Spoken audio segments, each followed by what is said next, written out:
कि जो बहुत ही ऐतिहासिक बजट 1 फरवरी 2026 को देश की यशस्वी वित्त मंत्री निर्मला सीतारमण जी ने ये बजट 2026 में आम जनमानस की बड़ी खुशखबरी दी है।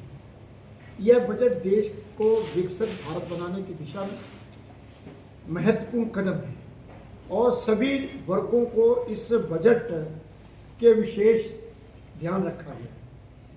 यह उनका लगातार 9वां बजट है जो एक बड़ा रिकॉर्ड बन रहा है और मिडिल क्लास से लेकर बिजनेसमैन तक सब इस बजट की उत्सुकता है।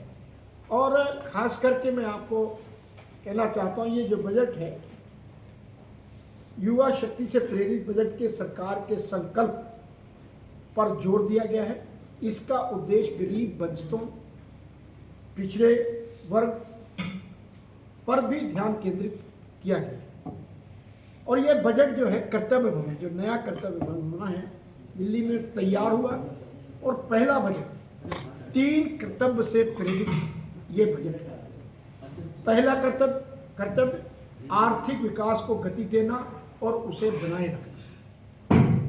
दूसरा कर्तव्य लोगों की आकांक्षाओं को पूरा करना और उनकी क्षमता का निर्माण करना। तीसरा कर्तव्य उसका सबका साथ, सबका विकास के दृष्टिकोण से ये जुड़ा हुआ है।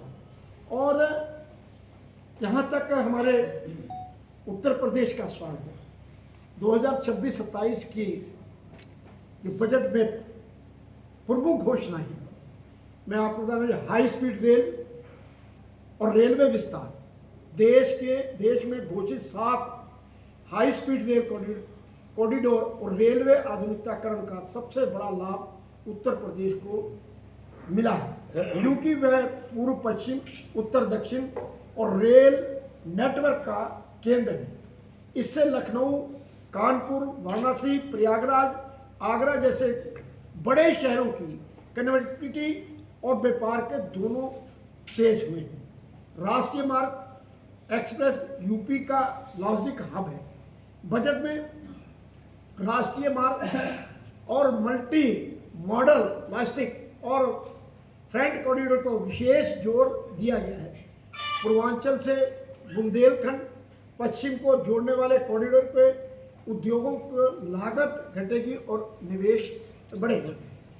और जहाँ तक MSME का ग्रोथ फंड, छोटे और मध्य उद्योगों के लिए 10,000 करोड़ का MSME ग्रोथ फंड बनाया गया है, जिससे उत्तर प्रदेश के कुटीर उद्योग, हस्तशिल्प और हैंडलूम, चमड़ा, फूड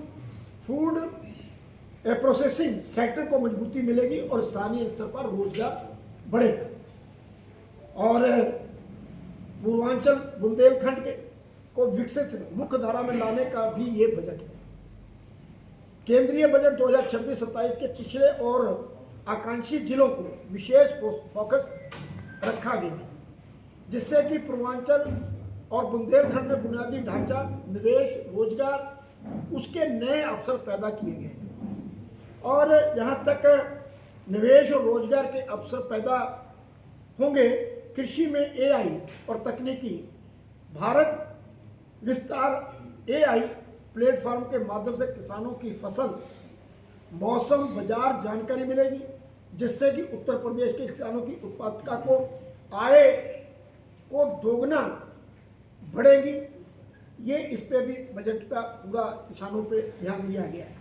नेशनल वाटरवे, गंगा नदी पर जहाज़ों के रखरखाव और परिचालन क्षमता को बढ़ाने के लिए भी वाराणसी में समर्पित inland waterway ship repair ecosystem स्थापित होगी, जिससे कि प्रदेश के रोजगार को अवसर देने का काम है।